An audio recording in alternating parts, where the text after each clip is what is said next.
কিন্তু এই ফর্দটা কি জন্য গিন্নি? আমি শিবরাত্রির দিন বিকেলে বাবার মাথায় দুধ ঢালতে যাব, তাই তোমাকে আগে থেকে লিখে দিলাম কি কি লাগবে। সব আগে আগে নিয়ে আসবে। হ্যাঁ, দেখি কি লেখা আছে। দুধ 1 সের, গঙ্গা জল, নারকেল, ঘি, মধু, দই, সন্দেশ, রসগোল্লা, আকন্দ ফুলের মালা, ধূপ, মোমবাতি, 108টা বেলপাতা, ধূত্র ফুল, নীলকণ্ঠ ফুল, লাল পাড় সাদা পাটের শাড়ি। ওরে বাবা, এত কিছু! এখন ওরে বাবারে মারে কিছু চলবে না, চলবে না। আর আগে থেকে লিখে দিয়েছি, আমি কোনো বায়না শুনবো না। হ্যাঁ, যদি না নিয়ে আসো তাহলে কিন্তু চলে যাব। হ্যাঁ, বলি, শিবরাত্রির দিন তো মেয়েরা বাবার মাথায় দুধ জল ঢালে বাবার মতন স্বামীর কামনায়। তা আমি তোমার স্বামী তো উপস্থিত, তাই এত কিছু। তোমার মঙ্গল কামনায় গো, তুমি আর বাড়তি কথা বলবে না। যা বলেছি সেদিন নিয়ে আসবে। হ্যাঁ, বেশ বেশ, ঠিক আছে বাবা, ঠিক আছে। তাহলে আমি এখনই যাই, সব দোকানে দোকানে বায়না করে আসি। সেদিন তো এইসব জিনিসের চাহিদা তুঙ্গে থাকে। হ্যাঁ, তা যাও, সেটাই বুদ্ধিমানের কাজ হবে। হ্যাঁ,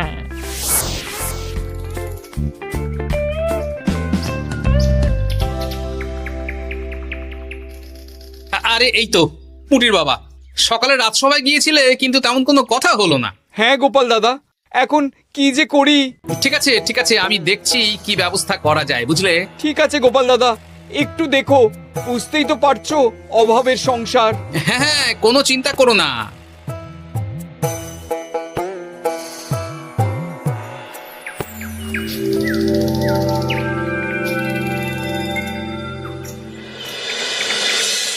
আচ্ছা, আজ তাহলে শিবরাত্রির আয়োজন নিয়ে আলোচনা হোক। মহারাজ, এসব নিয়ে আপনি চিন্তা করবেন কেন? আরে আমার মতন একজন মন্ত্রী থাকতে আপনার মাথা ঘামানোর কোনো দরকারই নেই। না না মহারাজ, একদম মন্ত্রী মশাইকে দায়িত্ব দেবেন না। উনি প্রত্যেকবার দায়িত্ব নিয়ে সব তালগোল করে দেন, আর সব শেষে বলেন আমার ভুল হয়ে গেছে, আমাকে ছেড়ে দিন। এই গোপাল গোপাল, একদম বাজে কথা বলবে না। আমি এখন ভালো হয়ে গেছি। ভালো না কালো? মহারাজ মহারাজ, আপনি আমাকে দায়িত্ব দিন, আমি সব সামলে দেব। সব কাজ সবাই মিলে করলেই তো ভালো। পুজো পাঠের দায়িত্ব আমার, বাকি আমি জানি না। সে ঠিক আছে, কিন্তু পুজোর জোগাড় অনেক দায়িত্ব, সব হিসেব করে কেনাকাটা করতে হয়। সবচেয়ে বড় ব্যাপার, তার জন্য সৎ হতে হয়। আমি কি অসৎ নাকি? আমি সব দায়িত্ব নেব। না, আমি নেব। আমি নেব। আমি। আহ, চুপ চুপ, একদম চুপ। গোপাল দায়িত্ব নেবে না মন্ত্রী, সেটা তো বিচার করতে হবে। কিভাবে বিচার করবেন মহারাজ? হ্যাঁ, একটা বুদ্ধির পরীক্ষা নেওয়া হবে। আমি এখন গোপালের চেয়ে অনেক বুদ্ধিমান হয়ে গেছি। তাহলে তো ভালো, তুমি গোপালের বুদ্ধির পরীক্ষা নাও। যদি গোপাল জিতে যায় তাহলে গোপালই দায়িত্ব পাবে, নইলে তুমি। ঠিক আছে, আমি এক্ষুনি প্রশ্ন করছি। হ্যাঁ হ্যাঁ, করুন করুন। হ্যাঁ, এমন কি জিনিস যা তুমি যতই খাও পেট ভরবে না? বাবা, মন্ত্রী কি প্রশ্ন করলে! গোপাল, বলো বলো বলো। এবার জমবে মজা। বেশ, তাহলে বলি। হ্যাঁ, বলো বলো। উত্তর হলো বাতাস। যতই খাও পেট ভরে না। গোপালের কি বুদ্ধি! ও মন্ত্রী মশাই, গোপাল তো প্রথম দানেই বাজিমাত করে দিল। হ্যাঁ, প্রথমটা তো সহজ ছিল। ঠিক আছে, এতই যদি বুদ্ধিমান হও তাহলে আরেকটা পরীক্ষা দাও। হ্যাঁ মন্ত্রী, বলো। এবার আপনারা একটু অপেক্ষা করুন, আমি আসছি।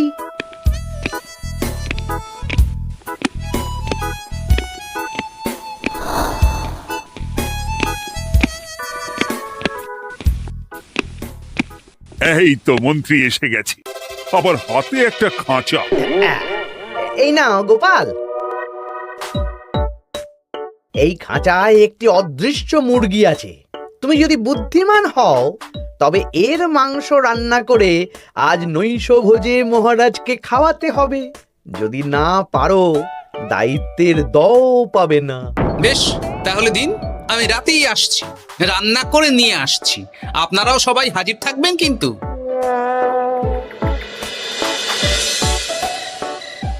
এই সেরেছে, গোপাল যে এখনো এলো না। গোপাল নির্ঘাত ফেসেছে। এই তো চলে এসেছি। এ কি গোপাল, তুমি তো খালি হাতে। মাংসের ঝোল রেঁধেও এনেছি। কই গোপাল, অদৃশ্য মুরগির ঝোল কোথায়? হ্যাঁ, কোথায় গোপাল? আহা, মহারাজ, অমন সুস্বাদু মুরগি আমি আগে কখনো খাইনি। আমি সেটা রান্না করে রাজপ্রাসাদের প্রধান ফটকের বাইরে রেখে এসেছি। মস্করা হচ্ছে? চলুন তো গিয়ে দেখি। হ্যাঁ, চলো তো।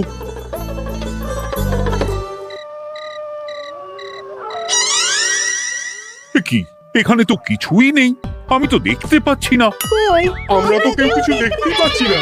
কোথায় কোথায় মাংসের ঝোল? আরে মন্ত্রী মশাই, অদৃশ্য মুরগি রান্না করলে ঝোলটাও তো অদৃশ্যই হবে। আপনি দেখতে পাচ্ছেন না, মানে আপনার মনে পাপ আছে, নইলে আপনার চোখের সমস্যা।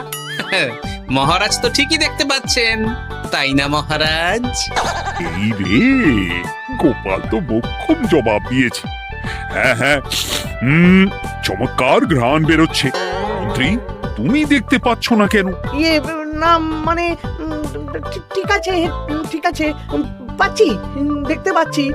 একটু ঝাপসা লাগছে, মনে হয় চোখ দেখাতে হবে। তার মানে গোপাল তো মন্ত্রী মশাইকে পরপর দুবার হারালো।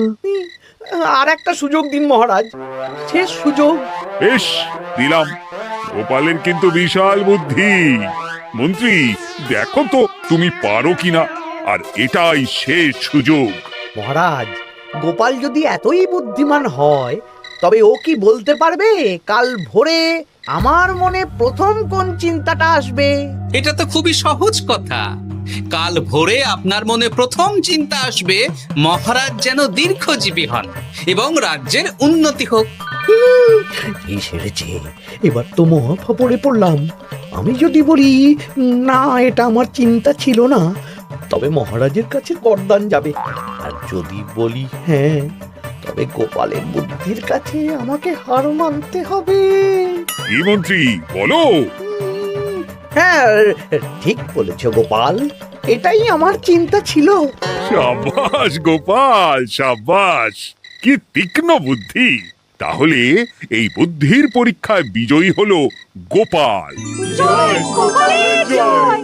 তাহলে শিবরাত্রির পুজোর আয়োজনের দায়িত্ব এবার গোপালের।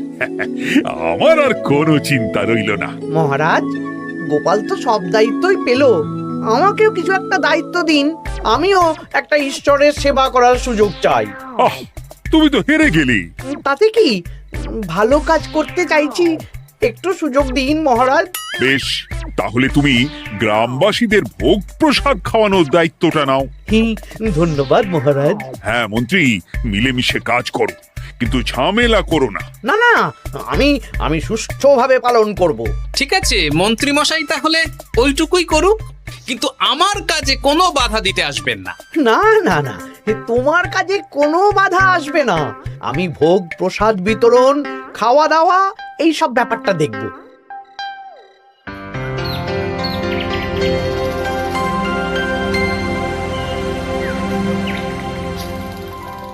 বলুন মন্ত্রীমশাই, সকাল সকাল ডেকে পাঠালেন। শোন বটা ঘটা, এবারে শিবরাত্রি উপলক্ষে যে ভোগ প্রসাদ জনগণের উদ্দেশ্যে বিতরণ হবে, তার পুরো দায়িত্বই আমার। তাতে কি, মহারাজ আয়োজন করেন আর সব রাজ্যবাসী বিনামূল্যে খেয়ে যান। সেই প্রথা এতদিন চালু ছিল, কিন্তু এবার একটু অন্যরকম হবে। কিরকম কিরকম? তোরা দুজন আমার নাম করে সব গরিব প্রজাদের কাছ থেকে ভোগ খাওয়ার জন্য চাঁদা তুলবি। শিব পুজোয় চাঁদা? হ্যাঁ দাদা, ইয়ে না মানে ঘটা, খুব সামান্য। বাড়ি আর দোকানগুলোয় যাবি আর মাথা পিছু 1 আনা করে তুলবি, কেমন? বেশ, তারপর বলবি ঢালাও খাওয়ানো হবে, এলাহি আয়োজন। আচ্ছা ঠিক আছে। তবে ভুল করেও কোনো রাজসভাসদদের বাড়ি থেকে বা মান্যিগণ্যি লোকের বাড়ি থেকে এই চাঁদা তুলিস না যেন। না না, বুঝতে পেরেছি, তুলবো না। বলবি সারা রাত পুজো হবে, পরের দিন সকালে হবে প্রসাদ বিতরণ, কেমন?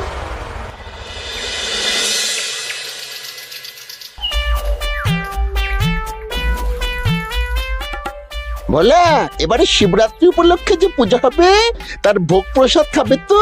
হ্যাঁ নিশ্চয়ই নিশ্চয়ই। এবারে সব দায়িত্ব মন্ত্রী মশাইয়ের, এলাহি আয়োজন। তা তোমাদের বাড়িতে কতজন সদস্য? আমি আর আমার গিন্নি দুজন। তাহলে দুয়ানা দাও, এক আনা করে দুজন। আবার অর্থ দিতে হচ্ছে? হ্যাঁ, এলাহি আয়োজন, তাই এই সামান্য অনুদান।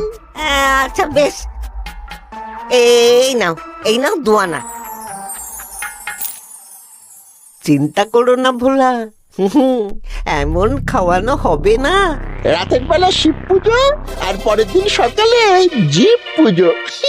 বাবা সব দোকানে দোকানে আমি যাচ্ছি, আর তুই লোকজনের বাড়ি বাড়ি যা। বেশ। রে কত হলো? অনেক হয়েছে মন্ত্রী মশাই, এই দেখুন।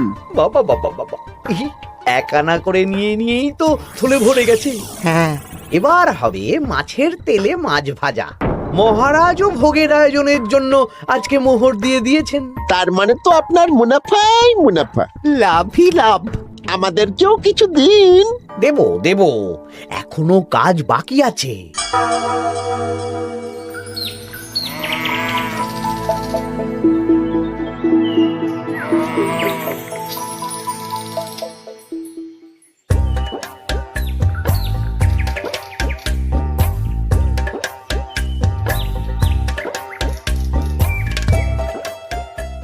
আরে গোপাল দাদা যে, এত কিছু কি নিয়ে যাচ্ছ?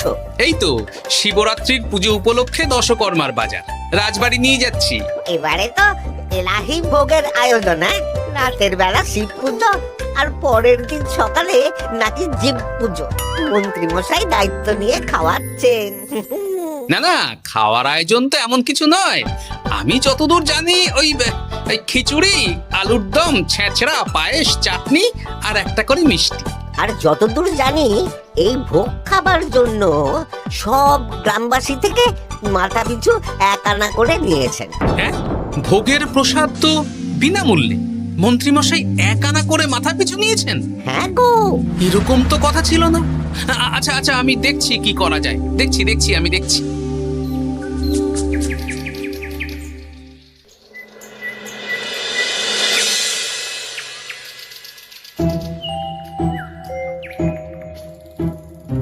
ভায়া, বলছি তোমার কাছে মন্ত্রীমশাই এসেছিলেন? হ্যাঁ, চালের বায়না করে গেলেন। তা কি চালের বায়না করলেন? খুবই সাধারণ চাল, আমার দোকানে সবচেয়ে কম দামি চাল বলতে পারো। সে চাল তো আমি পুজোর দিন পাঠিয়ে দেব বলেছি। আচ্ছা, কেনাকাটার রসিদপত্র? না সেসব হয়নি, শেষে দেব। শোনো, মহারাজের আদেশ, মন্ত্রীমশাই যে চাল বলেছেন তার থেকে 5 গুণ উৎকৃষ্ট মানের চাল দেওয়া চাই। যে চাল রাজা বাদশারাও খুব কম খান, সবচেয়ে দামি চাল। আচ্ছা, আর ডাল? ওটাও 1 নম্বর মানের সোনামুখ দেবে। বেশ। মন্ত্রীমশাই যা যা বায়না দিয়েছেন পরিমাণ এক থাকবে, শুধু জিনিসপত্রের মান বাড়বে। ঠিক আছে? আচ্ছা ঠিক আছে। আর একথা মন্ত্রীমশাইকে জানানোর দরকার নেই, শুধু মোহরটা ওনার কাছ থেকে আদায় করে নিন। যেদিন খাওয়ানো হবে সেদিন বিকেলে যাবে, মানে শিবরাত্রির পরের দিন বিকেল। বেশ।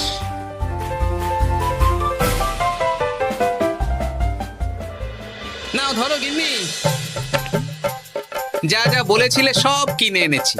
এবার আমি মন্দিরে গেলাম, কেমন? ঠিক আছে গো, তুমি কি ভালো।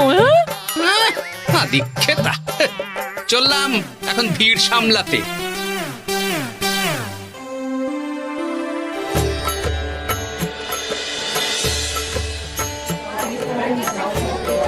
একটু সারিবদ্ধভাবে দাঁড়ান, আপনারও সুযোগ আসবে। বাবা কাউকে ফিরিয়ে দেবে না। দেখো মন্ত্রী, দেখো গোপাল কি সুন্দর ভিড় সামলাচ্ছে। ওকে তো এই জন্যই দায়িত্ব দেওয়া। হ্যাঁ, তাই তো দেখছি। ওম নমঃ শিবায়। হে ভোলানাথ, দেবাদিদেব মহাদেব সকলের কল্যাণ করুন। জয় দেবাদিদেব মহাদেবের জয়। হে ভোলেনাথ মহেশ্বর, মঙ্গল করো বাবা। জয় বাবা ভোলাদেব মহেশ্বরের জয়। তা তোমার শরীর এখন কেমন? এই তো বেশ ভালো আছি। সবই তোমার জন্য। তুমি না সাহায্য করলে ওই ওষুধ আমার পেটেই পড়তো না। না না, আমি তো নিমিত্ত মাত্র, সবই মহাদেবের ইচ্ছে। জয় বাবা মহাদেবের জয়। চলি গো। কাল ভোগ খেতে তাড়াতাড়ি চলে এসো।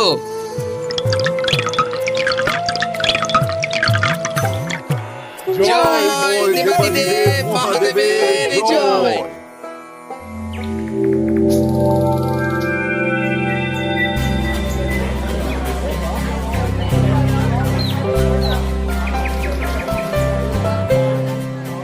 সত্যি মন্ত্রী মশাইয়ের ভোগের প্রসাদ পেয়ে মনটা ভরে গেল। কি সুন্দর রান্না, আর খাবারের গুণমান কি ভালো। তার ওপর রসগোল্লা কত বড় বড়। এত বড় রসগোল্লা খাওয়া তো দূর, বাবার জন্মে চোখেও দেখিনি।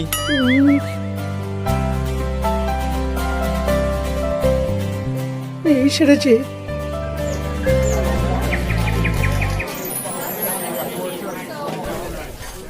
এই যে পাচক ঠাকুর, শোনো। বলুন মন্ত্রী মশাই, আজ আমি খুব খুশি। কেন? আপনি মহান। কেন? মানে আপনি যে চাল পাঠিয়েছেন সে চালে রান্না করা আমার স্বপ্ন ছিল। কি গন্ধ, কি গুণমান, রাজা বাদশাদের চাল বলে কথা। আমি তো খুব সাধারণ মানের চাল দিতে বলেছিলাম, 30 আনা সের মূল্যের চাল। কেন, নবাব বাদশাদের ঘরে এই চালটা থাকে। তাই? কোথা থেকে এলো? কেন, চালের দোকান থেকে এসেছে। মিষ্টিও দারুণ, রসগোল্লা তো নয়, যেন যেন একেবারে বড় বড় রাজভোগ। কি আকার, কি গুণমান, কি স্বাদ। আহা, দেখুন দেখুন দেখুন। বাবা, ভোলা এত বড় রসগোল্লা দিয়েছে। ঠিক আছে, যা হচ্ছে হতে দে। আমি তো চিন্তায় পড়ে গেছি।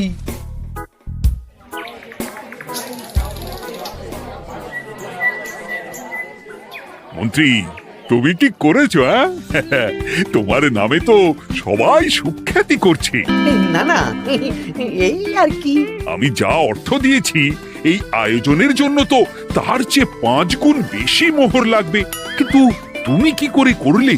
মন্ত্রীমশাই সত্যিই ভালো হয়ে গেছেন। দেখো গোপাল, দেখো মন্ত্রী সত্যি বদলে গেছেন। সবই তো জনগণের সেবার জন্য। কে জানে বাবা, কি গড়বড় হয়ে গেল।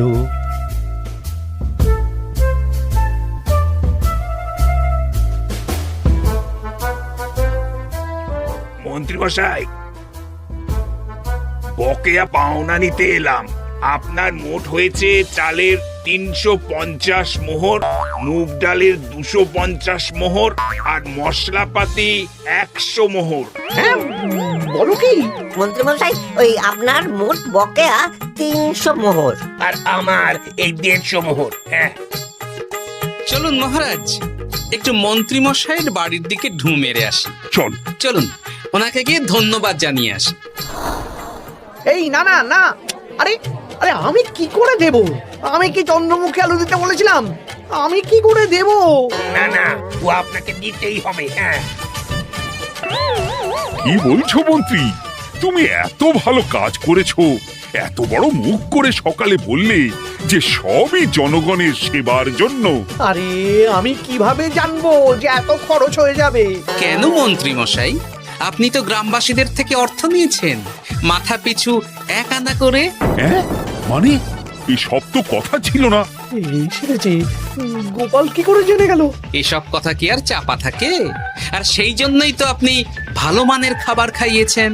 সত্যি তো, যে মানের খাবার খাওয়ানো হয়েছে তা কৃষ্ণনগর কেন, আশেপাশের কয়েকটা নগরের লোকও এই জিনিস চোখে দেখেনি, আর তাই তুমি অর্থ আদায় করেছো। না মানে, আমি বুঝতে পারছি না, আমার অনুমতি ছাড়া এগুলো হলো কি করে? মন্ত্রী মশাই, বকেয়া পাওনা দিন, নইলে খারাপ হয়ে যাবে বলে দিচ্ছি।